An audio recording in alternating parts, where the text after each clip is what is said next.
Pertama kali saya mendengarkan pernyataan Ahok tentang politiknya, saya terkejut.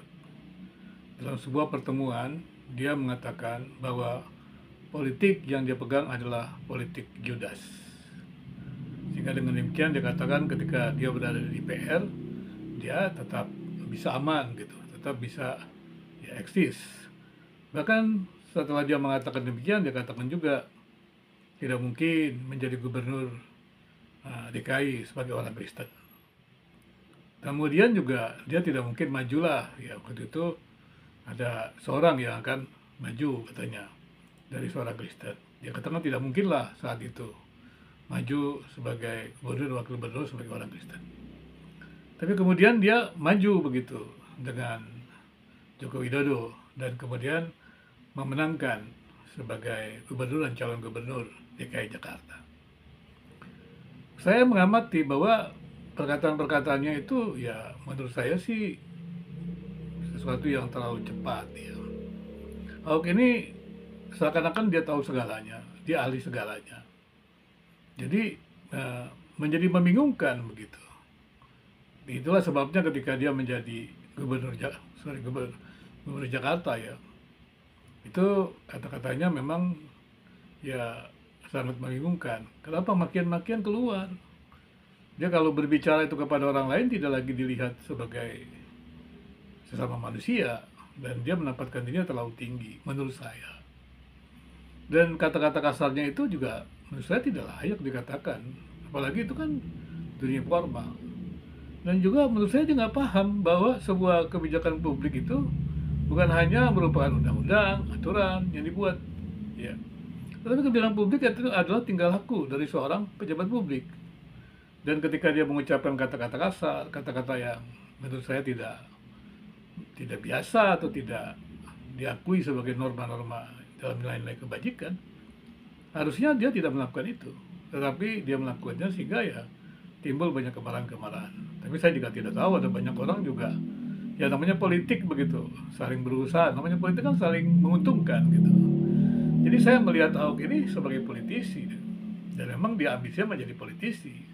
Walaupun dengan katakan dia ingin berbuat baik, ya wajar semua polisi juga begitu berbuat baik. Jadi kalau dia berbuat baik kata orang tuanya membantu banyak orang miskin, nggak bisa dengan usaha sendiri, harus dengan uang pemerintah gitu, uang rakyat gitu. Ya itu sih boleh-boleh saja gitu, tapi kan tidak perlu merasa dirinya menjadi pahlawan gitu, seakan-akan harus dia menjadi pemimpin itu, ya maka dia bisa menjadi baik. Ketika kemudian dia juga menjadi apa namanya mencalonkan kembali menjadi gubernur dan wakil gubernur, pada waktu itu juga dia tersandung dengan kata-katanya sendiri. Ya, kata-katanya memang menurut saya tidak layak lah. Dia selalu merasa tahu segalanya. Bagaimana dia bisa mengucapkan kata-kata yang sebenarnya dia tidak ahli? Ya. Pada waktu itu kan dia terkait dengan agama. Dia tidak ahli agama. Dan setahu saya dia bukan tokoh agama gitu.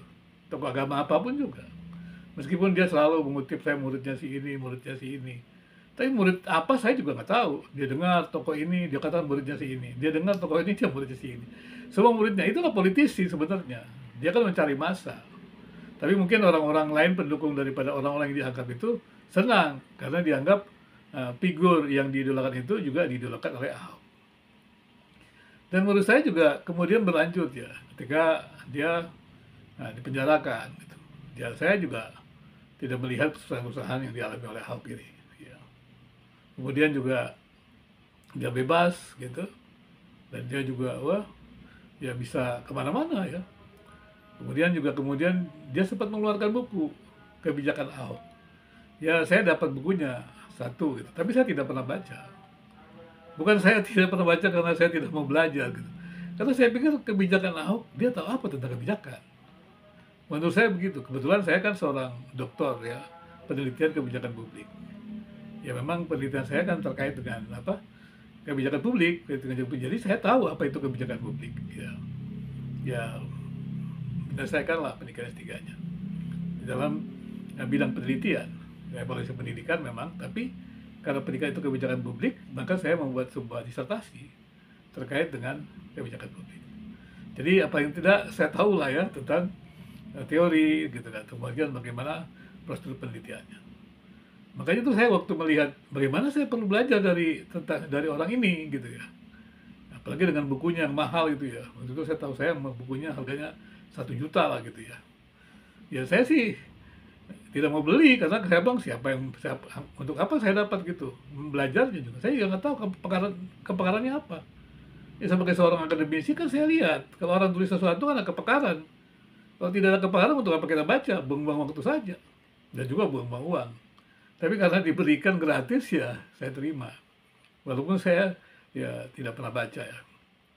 Karena saya baca sepintas juga ya nggak menarik begitu. Apalagi ketika dia menjadi gubernur, kelakuan-kelakuannya menurut saya tidak sesuai dengan aturan-aturan sebagai tokoh publik. Harusnya dia sebagai tokoh publik di dalam negara Republik Indonesia yang menghargai keberagaman, dia menghargai, menghormati. Tapi saya tidak melihat itu. Maka itu saya tidak tertarik dengan kebijakan-kebijakannya. Tapi kan saya juga harus membiarkan dia dengan kebebasannya. Memang ada banyak orang mengagungkan dia. Jadi kalau Ahok jadi KPK, sungainya bersih. Setahu saya tidak demikian. Dia kan juga pernah menjadi ya kepala daerah. Apa betul dia menjadi kepala daerah tidak dengan biaya? Pasti dengan biaya. Apa betul dia yang anggota DPR tidak pernah ada sesuatu yang didapatkan? Kan tidak juga. Maka itu dia pernah katakan waktu dia anggota DPR, dia memakai politik Judas. Saya waktu itu kaget, tapi saya paham karena Ahok kan tidak tahu teologi. Waktu dia memakai politik Judas kan ini berbahaya sekali. Tapi lama-lama saya amati dia juga, oh ini jadi persoalan mungkin. Mungkin pemahaman dia yang kurang baik itulah yang kemudian membuat dia ya memilih politik Judas itu gitu. Dan kemudian ketika dia saat ini juga muncul ya sebagai komisaris Pertamina, orang punya harapan-harapan yang luar biasa begitu. Tapi kan ketika selama dia memimpin, dia belum bicara apa-apa. Dia katanya punya prestasi, meningkatkan. Ya kan dia kan nggak kerja sendiri. Dia kerja rame-rame, dia hanya komisaris, pengawas gitu, punya seperti itu. Ya, ya saya juga nggak yakin dia punya kehebatan-kehebatan itu ya. Karena kepakarannya juga saya juga ya belum terlalu yakin lah ya. Karena ya semua kepemimpinan publik kan itu kan menggunakan tenaga-tenaga ahli. Jadi bukan dia lah. Walaupun dia membanggakan dirinya dia, ya pasti kan dia pakai orang-orang lain. Tapi ya mungkin dia ingin menempatkan diri lebih dari segalanya. Dari gaya bahasanya kan dia lebih dari segalanya gitu ya. Sehingga kemudian ketika terjadi Pertamina, dia katakan dia akan membongkar. Dulu dia diangkat oleh rejim. Ya. Dan juga sama-sama juga dengan rejim. Tapi sekarang dia katakan ini karena rejim.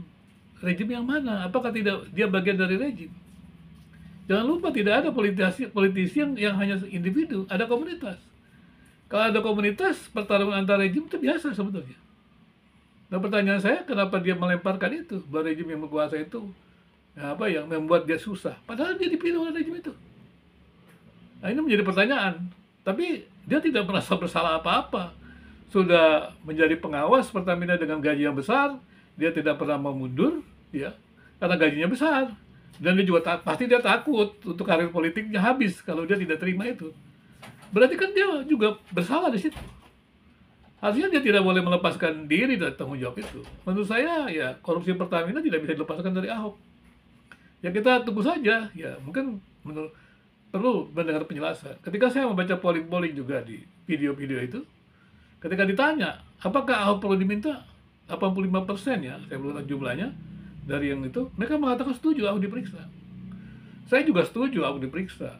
Jangan dia berkuar-kuar di video, dia katakan di bumi Indonesia ini hanya Ahok yang baik, hanya Ahok yang jujur. Padahal dalam sejarah politiknya coba saja diperiksa. Apa betul? Kan dia bagian dari para partai-partai politik yang ada. Dia menjadi pemimpin kepala daerah juga bagian dari partai politik itu. Apa betul? Dia sendiri tidak tercemar, padahal dia juga bagian dari kepala daerah, DPR, dan kemudian gubernur. Dan sekarang komisaris. Di komisaris dia mau membersihkan diri lagi. Wah dia maki-maki orang katanya. Direktur. Saya nggak puas dari komisaris mau jadi direktur. Apa dia mau korupsi lebih besar lagi? Apa mungkin dia tertarik dengan 1.000 triliun? Jika dengan jadi direktur, saya nggak tahu juga gitu. Kalau memang dia tidak bisa ya mengerti korupsi kan dia bisa mundur. Dia bisa buat pekerjaan lain. Kenapa dia terus masuk? Ya memang dia menjadi ambisi menjadi pejabat publik. Tapi kalau memang dia tidak tepat di situ dan tidak buat kontribusi, kenapa dipaksa? Jadi sebenarnya ya alasan bahwa dia ingin mengabdi untuk jabatan publik itu kan hanya alasan klasik, semua orang juga begitu, bukan hanya Ahok. Semua orang juga ketika menjabat publik bakalan begitu, menggunakan visi-misi segala macam kebijakan. Kebijakan kan barang dagangan. Barang dagangan untuk dia mendapat menjadi pemenang. Apa bedanya dia menjual komoditi atau produk-produk tertentu untuk dapat laku? Untuk dia dapat menang kan dia jual itu juga.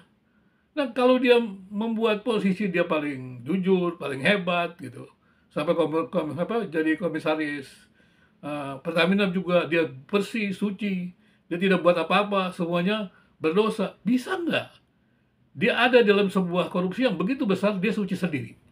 Itu pertanyaannya. Nah, kalau dia suci sendiri, dia gimana dia menjadi pemimpin di negeri ini? Semua rakyat dianggap berdosa, cuma dia nggak suci. Dia mau kerja sama dengan siapa? Tapi begitu hasilnya baik, dianggap itu klaim dia. Wah, dia punya alternatif kan biasa. Budgeting apa segala macam, itu kan biasa. Bukan itu produk dia. Dan semua orang juga punya tahu tentang hal itu. Tapi menurut saya ya, saya pikir ini juga dia akui bahwa ada sandra menyandra. Kalau ada sandra menyandra kan dia tersandra. Jadi dia menjadi komisaris Pertamina, dia tersandra. Kalau tersandra kenapa dia mau? Katanya dia berani mati untuk kebenaran pada waktu bicara dengan gubernur. Sekarang kenapa dia begitu? Itu menjadi pertanyaan bagi kita. Kemudian dia buat heboh video-video di YouTube ini. Di mana-mana dia buat heboh. Dari dulu dia selalu buat heboh. Ya, seakan-akan di dunia ini hanya dia yang paling suci. Nah ini juga sampai banyak, sampai Yusuf Kala juga mengakui mulut Ahok itu berbahaya. Ya karena dia memang mudah bicara, ya mudah bicara tanpa dia berpikir. Ya. Sudah kejebak baru. Ya. Contohnya seperti itu. Jadi menurut saya ya Ahok mesti diperiksa. Meskipun dia merasa dia paling suci, paling bersih, mesti diperiksa. Atas nama apapun dia mesti diperiksa. Dan biarlah Ahok membuktikan dirinya bahwa dia suci, bersih. Dan kemudian juga kalau memang dia suci, bersih, dia tidak bisa membuat yang lain juga bersih, suci, ya untuk apa pemimpin yang ada itu? Ya tidak perlu berambisi terus menjadi pemimpin politik tapi tidak pernah bisa membawa orang. Kalau membawa orang kepada bagaimana bekerja, itu kan kerjanya para pemimpin. Kalau nggak bisa memimpin, masa dia memimpin sendiri dianggap dia suci, bersih? Kan nggak benar. Kan dia bagian dari komunitas itu. Ya kita berharap ya, peran jaksa juga yang membongkar ini terus dilakukan ya. Pengadilan juga lakukan ya. Supaya jangan heboh di negeri ini. Jangan heboh, jangan Ahok membuat heboh di negeri ini, pertarungan-pertarungan yang dia sudah buat heboh di pemilihan gubernur Jakarta. Sekarang dia buat heboh lagi di Pertamina. Jadi ya menurut saya masyarakat tidak perlu terpikat dengan heboh-hebohnya seperti itu.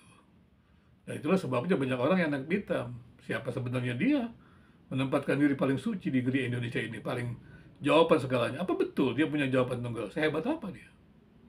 Ya masyarakat mesti cerdas. Ya. Pemerintah juga mesti jangan membiarkan hal-hal seperti ini terus berlangsung. Ini kan bisa memicu permasalahan di masyarakat. Kita berharap ya Ahok jangan banyak bicara lah ya, berbuatlah gitu. Karena saya lihat dia nggak buat apa-apa gitu. Cuma bicara terus kerjanya gitu. Nah, semua yang digantikan oleh dia juga nggak ada luar biasanya. Pergantian gubernur Ahok dengan yang lain juga nggak ada perbedaan yang luar biasa, tidak ada.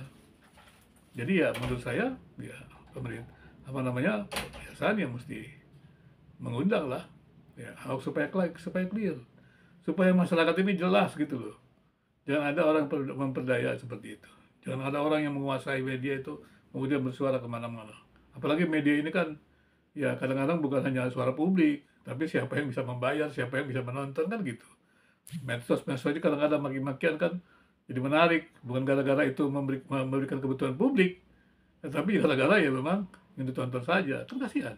Informasi yang harusnya menjadi kebutuhan publik tidak diberikan. Tapi informasi yang sebenarnya bukan kebutuhan publik itu yang terjadi. Ya kita berharap ya korupsi Pertamina dapat selesaikan. Prabowo yang berjanji memerangi korupsi dapat bisa konsisten komitmen dalam memerangi korupsi.